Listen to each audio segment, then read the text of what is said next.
Hey, this is Meredith Elliott Powell, and you know what time it is. It is time to talk about Thrive, everything that you need to know to, well, turn all of this uncertainty into your greatest competitive advantage. And I've got a rock star guest for you today. In fact, she is the first lady of sales. So we are going to roll up our sleeves. We are going to get to work, and we're going to talk about those things you need to know to really differentiate yourself in the marketplace. I've got Dr. Cindy McGovern with me today. And wow, you are going to love her story. You are going to love her ideas. And just welcome, Cindy. We are excited to have you.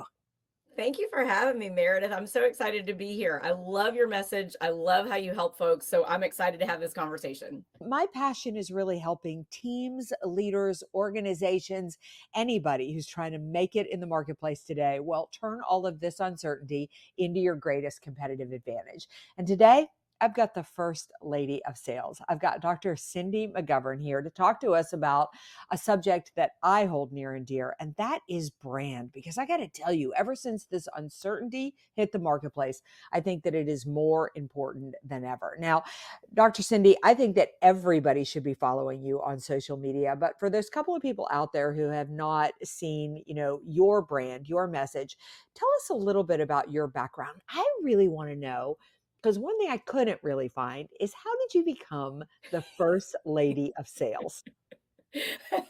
So, funny story about that. I never wanted to be in sales, believe it or not. I got into sales kicking and screaming. Truthfully, I was a college professor, was a consultant, and about 6 months into the job,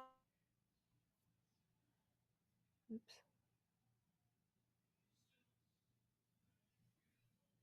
my boss said, and I said, I can't do that. And nor do I want to. And he literally said something that changed my world. He goes, "If you can learn to sell, it's going to change your life." And Yeah. my 20 something year old self rolled my eyes and was like, "You're so crazy." But he was absolutely right. I got into it, all of a sudden realized I'd been selling my whole life, didn't call it sales. And when that light bulb went off, I went, why didn't I get taught this? And so that's what Yeah. happened is I got into sales, started teaching people sales. And and you understand this as a woman, a lot of the time I was the only woman on the stage. And so it was a nickname that somebody gave to me that said, she's not, the little lady, she's the first lady. And then it stuck. Well, I tell you, I think especially for women, sales is such a great, not only skill to have, but a role to have. I mean, I'm like you. I came to sales kicking and screaming. I mean, I was raised in a household where my mother said, don't bother people, don't reach out, don't be annoying, and all those things that I thought that sales was. But then I got myself into a situation where I needed to be the breadwinner in the family. And the only way that I could earn enough money in the short amount of time that I really had to work with everything else I had to do was sales. And I was like, why didn't somebody teach me this, at the beginning? But you really, there's so many aspects to sales. Whenever anybody asks me to speak on sales, I'm like, could you point me in the direction that you want to speak on? Because it is a big topic. But you really have a passion, for brand. I mean, you have a best-selling book around a brand. Why hang your hat in that direction? Because I think it's actually the most important thing you're selling. And people forget that in sales, before I buy whatever it is you're selling, your product, your service, your SaaS, whatever, I have to buy you because I have to trust you. And that's really what you're selling. And when you're selling trust in you as a person, as a salesperson, you're selling your personal brand. But so often it gets confused. 20 years ago, we used to say it was your reputation or your Yeah. image. It's not. It's your brand that creates that. And so the part of the reason I wrote this book is because the world had gone through the great resignation, the great remorse, the great reset. I believe we're in the great rebrand. And now is Mm. the time for people to really embrace the multifaceted superpowers that they have and bring them to the forefront to differentiate themselves in the marketplace, turn that uncertainty into their competitive advantage, and really be able to grow. And I think that it's the brand that's the core of all of that.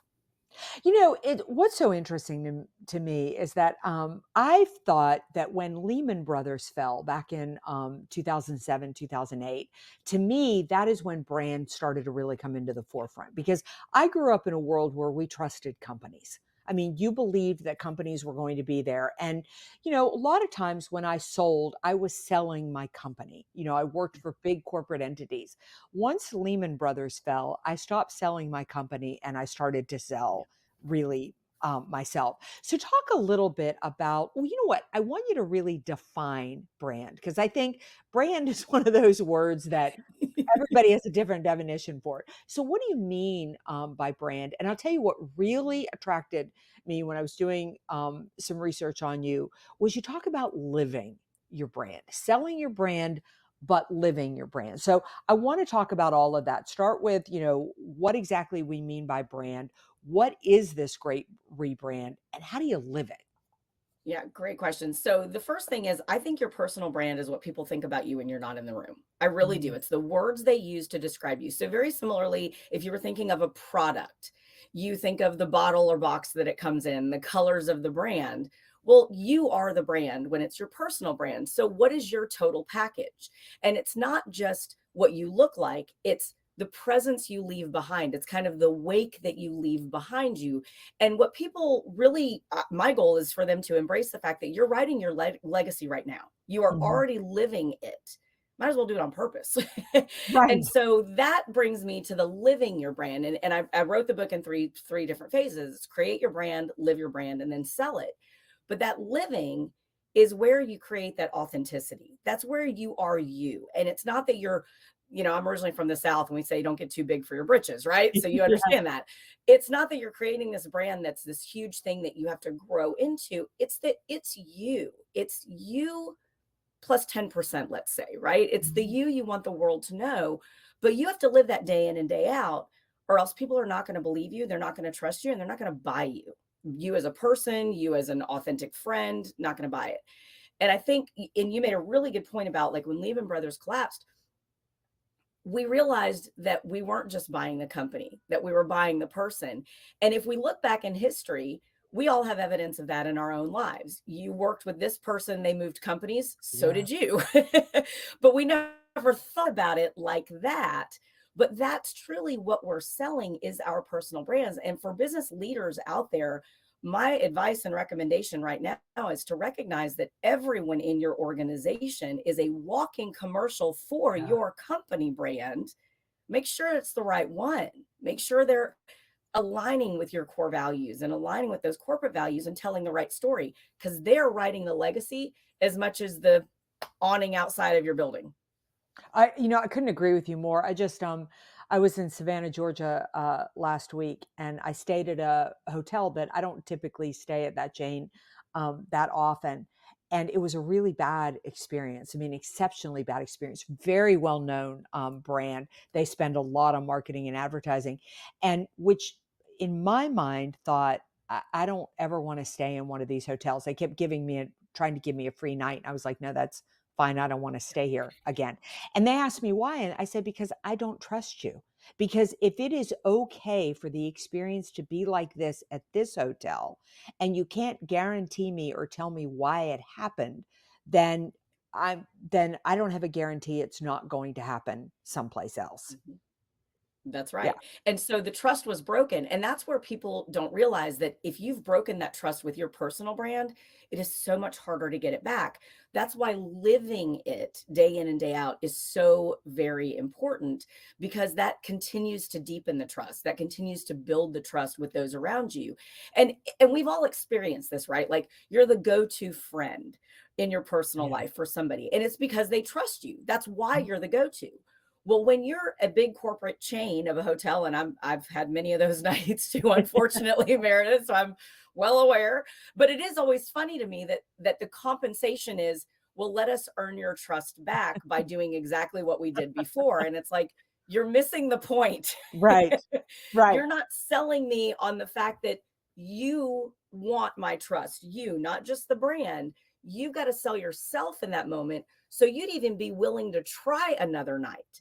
And Right. that's where that company is missing. I mean, that's a good front desk training for them because they're Mhm. missing the point that that person didn't do a good job of selling themselves. So you were even willing to listen to whatever the offer was. So what in your mind is this great rebrand? Because I'm really fascinated by this because trust has become so hard to come by in today's marketplace that you wouldn't think that trust would be a differentiator, but it is a differentiator because we have so much lack of trust in the marketplace. So it's funny because the whole rebrand thing, this came to me back, when we were going through the great resignation and everything. And I said, I got to help people because we were going through quiet quitting and quiet firing and all these things that happened. Yeah. But I think that the trust differentiator is the fact that it is different now because there is such a lack of trust. We can't trust the big companies anymore because they might fold. We can't trust health anymore. We've gone through, Yeah. so all of these things that were kind of safe spaces are no longer. And so what we have to do is build that trust within us as an individual, because I can make good on my promises to you. You can make good on your promises to me. So build that trust within yourself in your own brand. And then wherever you go to work, whatever it is that you're going to be representing, you're going to have a deepened level of trust. You're going to shorten your sales cycle as well. But that rebrand, Meredith, really what I wanted people to realize is now is the chance for you to step out in front, Hmm. because while everybody was quiet quitting and quiet firing and resigning and figuring out what they wanted to be when they grew up, those of us that were paying attention to that see this as an opportunity to step forward and say, hold on, I see what the world needs now. I'm going to bring that facet of my personal brand to the forefront. I'm going to raise my hand. I'm going to show our customers we can do this. I'm going to get ahead of this. And I'm going to make sure that everybody knows. And that builds trust as well, if you're willing just to step forward and raise your hand. And so that's why I wanted to help people to recognize this is the rebrand that we're in. And the world has changed around us, whether Yeah. you realize it or not, right? The world has changed. You probably need a micro rebrand to respond to the world as well. So why not do it on purpose? Let's take this topic by topic. So here I am, I'm listening to this podcast, and I assume I haven't really thought about my brand. Now, the truth is, I probably have a brand, whether I've thought about it or not. I mean, as you said, I mean, if people would describe me in some kind of way, maybe I don't want to know what that is, but the truth is, it's out there. So, where do I start with developing my brand? How do I sell it, and how do I live it? And you can either answer this next question separate, or it may be integrated in. Where does vulnerability fit in to brand? I mean, when I think about brand, like my favorite brand person is like a Dolly Parton. I mean, she's obviously successful. She's obviously, she's amazing. At the same time, she's so funny and humble about herself. I mean, she doesn't take herself too seriously, but at the same time, you believe in her. Like, I think a brand, you have to have this confidence and you have to have this approachability. So maybe that goes to question, but I thought I'd throw that out there because I want to know everything. So it's funny you bring up Dolly because I actually talk about her in the book. She's an example. And so it's like it's a perfect example because she does exactly what I want people to do. She has crafted and created that brand. She lives it every day, very authentically, unapologetically. And she has sold it to the tune of like $600 million or something, Right. right? So like she's sold it really well. But to be able to do this, people do need to realize you have to craft your brand because you do have one already. You're absolutely right. Whether you know it or not, you've got one. And so, is it what you want people to think about you? And I always encourage people to start with your core values. What is really most important to you? Who do you want to be known as? So let's take Dolly Parton. She's kind, she's considerate, she's a good business person. She has all of these traits and she is multifaceted and will bring forth whichever piece of that she needs to in whatever audience she's in front of. If she's on a talk show and they're talking about dogs, Dolly's going to talk about dogs. If they're talking about business, Dolly's going to talk about business. She can do that. So can everybody else. But know who you are and who you want to be known as and have very clear lines around it. Mhm. And it doesn't mean that you're some, chameleon that never knows where you stand. I think we're all chameleons, but it's getting clear on what colors you want, right? Yeah. I want to be green here, I want to be blue here, I want to be purple here. And I think it's really crucial when you're creating your brand to have that vulnerability because you have to have an honest inventory of what brand is out there about you anyways. Right. And so getting feedback and finding out, my heart breaks on these singing shows where they show the auditions and these people can't carry a tune with a bucket. Yeah. And I think, oh my God, like who told you you could I sing? know. Like, why? Why did your family send you? But get that feedback on your brand because it's out there already. And you can't create your best self unless you know what you're selling against, because you're Right. going to sell against whatever that narrative is. So that's where vulnerability comes in first. So when you're creating that brand, know those words you want to be known by and create a brand plan, believe it or not, just like you do a business plan. Who can help you get the word out? Who are your Mhm. best advocates? What do you need to sell against? Maybe you used to do this as a job and everybody can't get over the fact that you don't do that anymore. So you're selling against a ghost of your old brand. Yeah. So all of that goes into the plan. That's the creation. Then you start living it. And that's where you have to look for the best opportunities to kind of unveil pieces of that brand. Look for the moment, the room, the people who you can start telling that story to. And if you're a business owner or a leader within an organization or in a sales role, this is that moment where, let's say that you want to advance, you're trying to move into a new vertical or want new responsibilities. If you are sitting there doing a phenomenal job, living your best brand, and expecting the rest of the world to notice you, you're selling yourself short. You got to raise your hand. So you got to seek that out, which leads you to the sell part.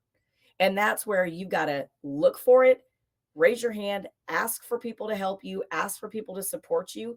And then it's your responsibility to follow up. Just like in sales, it's not their job to remember you, it's your job they remember you. So you've got to have all three of these pieces, which Dolly does really, really well. And Yeah. especially in recent years, it's very funny. It's almost like Dolly's everywhere now. And she was very popular in the 80s, but she's back. And I think it's because the world is looking for that kindness. The world I is looking yeah. for those icons of compassion. So she's seen this as an opportunity and she's come forth with that part of her multifaceted personality and brand. Yeah, I think that definitely I think she's really popped back because she has I do think the world is looking for that kindness.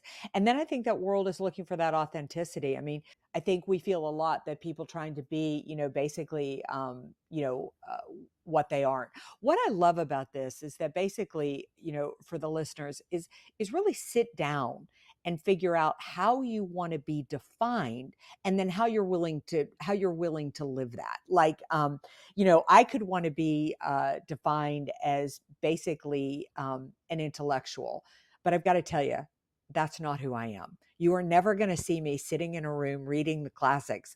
I'm going to be out on a tennis court somewhere and I am street smart. I am not well educated smart. I mean, so you have to balance that with who basically you are, correct? And what you want to be. Like, I'm a fitness buff, but somebody else who isn't a fitness buff, don't try to page yourself as a fitness buff if that's not what you want to do. Correct? Yeah. Yeah. It's correct. And it's also getting clear on it because what ends up happening is people have what I call a split personality brand, Yeah. where you're this from 9 to 5, you're this from 5 to 9.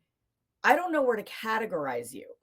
So Right. people can't be advocates for you unless they know where to file you in their mind. We're Right. very, we're pack animals at the end of the day. We like to put you in this box, you belong over here. And especially if you're doing some kind of a rebrand or even a micro rebrand, you got to be mindful of that people have you filed as this. It's almost like when people go home at the holidays and they see their parents and all of a sudden you're 13 again even though you're middle aged. You're right. You're right. It's You're right. like you got to sell yourself to your parents that you are now a grown up who pays Yes. taxes. Yes. Yeah, yeah, yeah. Well, I think far too often too, like, we have speaking of that, we've allowed other people to basically, define our brand. Let me ask you this, because I'm so curious. I mean, I think like Dolly is such a great example, but I think of brands that people that have been such an iconic brand, but then have done some things to tarnish that brand. Maybe they painted a brand and then like I think of like a Hugh Grant and then getting arrested for, picking up a prostitute. I even think of like an Oprah Winfrey who was a, wonderfully loved brand. And now she's gotten into the politics, you know, side of things. And, what about protecting, and I guess that would fall under the realm of selling your brand. Like, Yeah. I certainly have political opinions. I certainly have opinions on religion or certain things, but I don't feel like that fits my brand, so I certainly wouldn't comment on them. And I'm just curious as to what point those pieces fit or don't fit. Well, and it's a very individual decision, Mhm. right? So, Oprah, I guarantee, talked with her publicist before she Yeah, started talking about politics, right? So right. so that was a conscious rebrand decision for her. But a lot of folks like a Hugh Grant, for example, I'm pretty sure he didn't think about how this was going to Yeah. affect his brand and it just kind of happened. But given the culture that we're in and this whole cancel culture that has started Yeah. in, the last 3 to 5 years, we have to recognize that could literally kill your brand. And you've got to be ready not only to defend your brand, but then be able to rebrand in that moment. And I actually talk about that in the book because there has been so much of that. And that's why you've got to live it authentically and you've got to proactively sell it. But I'm like you, like, rarely would I ever comment on a politics or religion or anything like that because it's not part of my brand. If Mhm. I'm talking to you and we're on a 5-mile walk and we have a conversation, maybe, Yeah. but it was a conscious decision of what I'm gonna choose to speak about publicly, and I think that's where people have to recognize you are your brand all the time, and so you've gotta recognize that you're gonna land with different people different ways, and be mindful of what you want out there about you, otherwise it does create that split personality brand, and if you've done something that was so, let's call it off brand, Mhm. you're gonna have to sell against that to come Yeah. back to center, like a Hugh Grant or somebody. You're gonna have to sell against whatever that thing was. And we've seen this where some can't come back from it. I think people are very forgiving, but when you do get off brand, which I guess could happen. I mean, Yeah. you want to be kind. I'm sure Dolly Parton has had times when she's had meltdowns and things like that, where she hasn't always been, kind and generous. But I guess you hope that you've done enough in alignment with your brand and take ownership for any faults and things that you've made. Yeah. And that's it. It's the ownership of it. Like part of my brand is kindness too, but Mhm. I have an off day just like everybody else. But when I have it, I'm gonna own it. I'm gonna call you and be like, I'm sorry I was short with you. Right. I didn't mean to. It's not you, it's me. That was not a good thing to do. You got to own that. And I think that's what ends up happening, with us mere mortals who are not celebrities that have publicity Yeah. teams. We have to think about the repercussions when we go off brand. And I would say this is hugely important for business leaders as well, because remember, you are your brand. If you are the owner, if you are the leader, you are not only you and your personal brand, but you are the sole representative of your organization for the most part. It will reflect on your company. It will Right. reflect on everything. And that may be harder for you to come back. You may have the best product in town, but if you've created something that was off brand or had a moment, it is going to ripple effect. And so be mindful of that. And that goes back to the brand plan. You Right. plan for how you're going to stay on brand. I know for me, and you probably know this too, I'm only on so many days and then I need a day like on my Yeah. couch with my dog. Right. So I know after 5, keynote speeches in a row, I've got to sit Yeah. on my couch for a couple of days or else I'm going to go off brand. Right. And that's okay, but know that in your brand plan and give yourself some grace. So how do companies sort of balance this in the sense that I remember back in the day when I used to manage corporate teams, it would be a hard sell, but we were in a small community, the regions that I managed. And I would say, as much as you want to be drinking and partying on the table, at the local bar on Friday night, we loan money to people and we know their darkest secrets and we can't get a little tanked at the local bar and do what we need to do. I don't know that I would get away with telling people that today. It's definitely a different human resources world than what I grew up. But how do companies kind of balance that? And how do if you have individuals making political statements or religious statements, or I even saw one of my former employees using, the F word on a Facebook post, and she's still working for the corporation. How do you manage all of that? So I think that's really hard for a lot of organizations now because there is sort of this 24/7 communication of social media, and Yeah. it's out there and it's forever. I mean, I remember, and you probably remember too, when the World Wide Web started, we used to say you publish to the web. It was, Right. it's Right. out there. And so, that digital footprint exists now. And that's something that I talk about in the book as well, is recognize what those boundaries are, because that is going to live forever. Whatever you do at the bar on Friday night, everybody's got a smartphone that Yeah. could be recorded and shown. And we've seen that where companies will let go of somebody because they Yeah. see that behavior. And so, what I would also offer to folks to think about though is, are you the person that is at the bar Friday night? Is that really part of your brand that you want the world to see?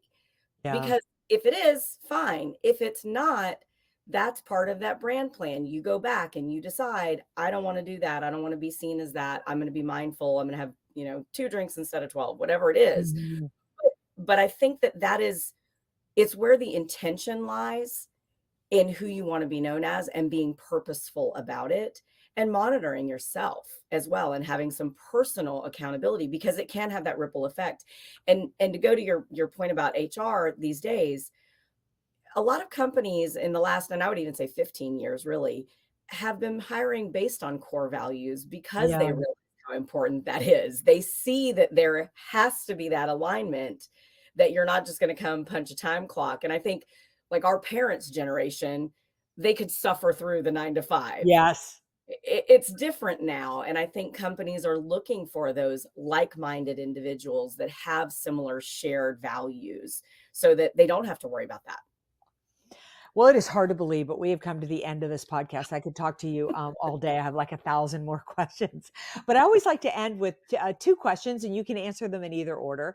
Number one, of course, how do people find out more about you, find out about your books, find out about brand, find out about your book, your Wall Street Journal bestseller, Every Job is a Sales Job, your consulting? And then what is your best piece of advice as we look at 2023? We're filming this in April of 2023. We've just come off a very rocky first quarter of the year. What is your best advice that people need to be focused on if they want to turn uncertainty into their greatest competitive advantage? So I pick a word every year as my word of focus. And my word this year is opportunity, Mm, because I believe there truly is an opportunity to step forward and create your legacy in a very different way than we've ever had the opportunity to do before in this world, because of everything we've gone through collectively. So, my best piece of advice is to seek the opportunity to bring your superpowers to the world, and not to wait, not wait for others to observe them in you. Make others know them by selling yourself. And that's my best piece of advice. And folks can find me at First Lady of Sales on all the social media platforms, one ST Lady of Sales, or at orangeleafconsulting.com, orangeleafacademy.com. all right. Well, Dr. Cindy, thank you so much for your time today. You have been amazing. We're going to put her books, we're going to put her website, we're going to put her social media channels all in the show notes. Wrap it up here, follow it, and join us right back here for another episode of Thrive, where together we're going to turn all of this uncertainty into your greatest competitive advantage. We'll see you then.